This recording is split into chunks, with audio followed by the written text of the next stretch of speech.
Whoops! I just had an alarm go off while I was in the middle of that video. Here we go. We're not perfect, right? We have our errors. I was an error. Back to the thought. So, with that $500, you can take it over 15 years, whatever the cost of the domain is. We're going to hop right back on track here. I'm not going to lose my flow. Big mistake. So, this is going to be a two-part episode. If you're watching this, go back, watch part one. I'll separate them into a part one, part two description when posting. But I'll also be seeking ads, right? Seeking maybe a Patreon, perhaps. Point is, within this process, I want to take anyone interested on a journey through that. I'll be consulting a tax attorney to make sure I'm approaching this properly. I'll be incorporating as an LLC or an S corporation, depending on which projection's better. Probably starting as LLC, you can switch to an S corp depending on the income that your business then provides. There's self-employed tax benefits to either of those. But I will also be not using certain criteria. There's Alex Hormozy is a big guy people like to follow. Boo! I say boo to this guy. I don't understand. He's wearing tank tops and backwards hats and like he doesn't groom himself. And he was giving advice on living below your means from a private jet. Okay, I get it. You didn't always do that. What are you talking about? Some of these things, you got to find your own path here and take it with a grain of salt because that's an illusion. These things are illusions. What do you really need? I can tell you this, you don't really need $100 million. You don't. I guarantee you. There's nothing you don't have access to. Between a few million and 100 million that are actually worthwhile. Was you need a jet? Is that what you need? Come on. Move your goalposts, bro. Bring it back. So I want to take this from an angle that most of these things are rags to riches. And I'm not saying I'm riches to riches, but I was given a wealth of information that a lot of people don't have. I don't have any money. I'm just a regular guy. I didn't get any inheritance. My grandpa died with like 100 something. I'm gonna venture it was about $130 million. Don't really know for sure. Could have been more. Could have been a little less, but it was right around there. Left nothing. Left nothing. It all went to charity. Cool. But I did learn through that. If you listen to anything in these episodes, now there's two in one. God, can't believe that alarm just went off. It's all right. It's probably better it's not too long anyway. Is I have seen my inheritance was I know for a fact money does not make you happy. It doesn't. It's one more thing to worry about. Money solves your money problems. So what are those problems? What are you doing that you're over leveraging yourself? That to do things that you can't afford. If you can't afford it, don't do it. Wait till you can afford it. It'll be that much more rewarding. Easy for me to say, this is a lesson I have gained on my path as a form of wisdom. I know it. I've seen it with my own eyes. I've seen it. It's just not. You need a little more. There are some things that would be good. Personal finance wise, it's ideal to have a savings that's 6 months of all your expenses, liquid, accessible. From there, you can invest, what have you. But with these ideas that I keep coming across, makes money the point. And then you lose the whole purpose. You pursue money to the point where you're trying to get money so you can live, and then money is what literally allows you not to live because you're so scared of losing it. You're so don't want to go back to being poor, or don't want to go back to renting an apartment, or don't want to whatever it is, that you don't even allow yourself the gain of access that you were working on providing yourself. And more so, what you think is going to provide you a form of clarity and fulfillment when you achieve it doesn't. Because Nothing. The definition of success should not be how big your bank account is. It is how much do the people in your life care about you and how much do you care about them. That is the biggest wealth that can be in existence.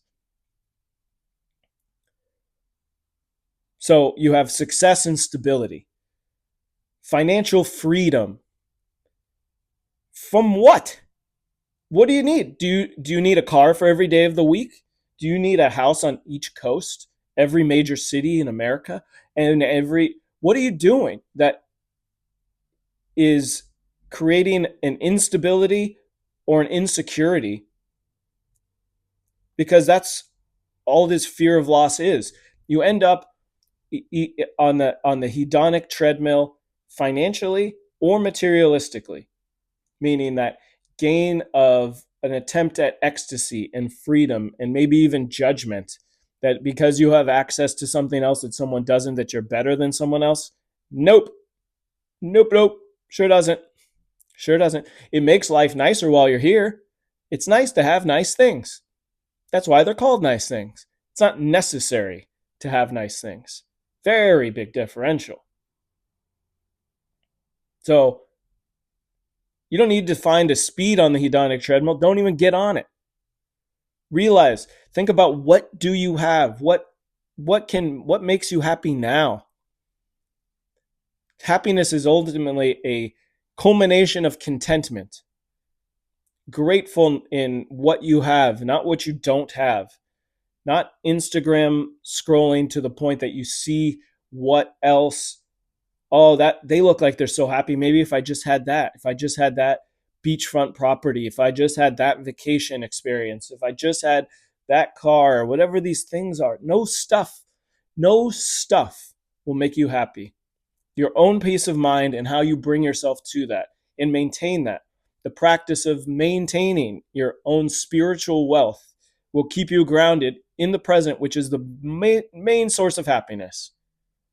Recognizing that all we have is right now. Have a plan for the future. Don't just wander around and float, but don't get so lost in that you forget what is happening right now. These moments in your life as we go, that you reach into a bucket you don't have to try to propel yourself, borrowing against stocks, putting your home against a loan to get that extra $1 million of small business equity, because that's really what you're going to need. Leverage is a fool's game. If you don't have it, you don't get it. It changes no different from personal wealth to business wealth in growth.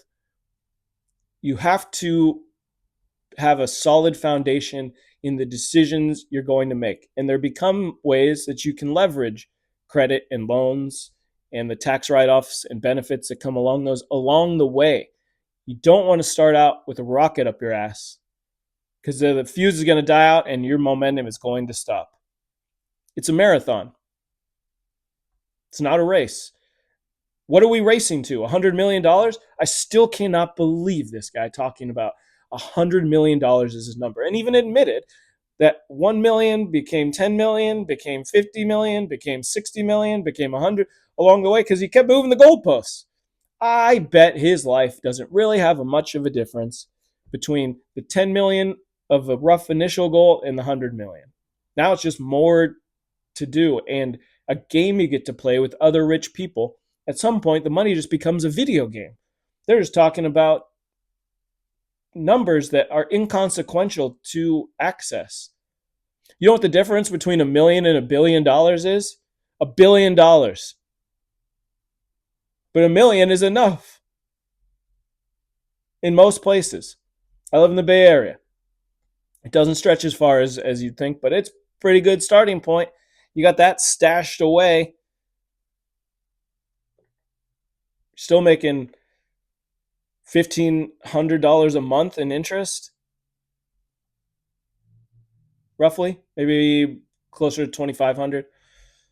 I don't know. I don't have those numbers, but again, 5 million will give you 15,000 of a savings account. No risk. It's just staying there. You do have to pay taxes on that. It is income, but still, my God, That's a much more achievable goal than 100 million. I'm disgusted by these ideas that are being dispersed to people as the definition of success. It's absurd. It's just, it brings me a level of intolerance that I have to at least put my 2 cents in of how ridiculous this is. So let's go on this journey as I project these points where I create a media LLC or S corp, probably an LLC to start. How I find a tax attorney and address that tax attorney. How I finance incorporating that LLC. How I probably get a website at some point. How I obtain that website, etc. What software I use for the economics. You need to be very specific about things that you are writing off. You don't round off and say, I think that flight was like $2,000. Nope. You need receipts, and you need a separate business account. You need a separate checking and business account. Don't want that going into your personal account. Everything's separate, but also very well kept records. You can use Oracle NetSuite for that. You can use QuickBooks for that. There's a million things. You can do it yourself if you're good at Excel. You can hire an accountant. You can write that off too. On and on. Whatever these things come across for me that I find beneficial or that I find as a pitfall, I'll be relaying in further episodes as I make other episodes along the way. So, again, coming to the end of this one, don't forget to go back to part 1. Thank you, alarm, again, for going off. That didn't even need to go off. I just forgot I said it. And this is part 2. If you haven't subscribed, please consider subscribing. Very much appreciated. Trying to grow the channel, trying to grow the business. Leave a comment if you have any feedback you think would be useful for me or anything that you would like to see in the upcoming future. And check out my book if you haven't already. That will also be included in the description. Appreciate you all. Have a good night.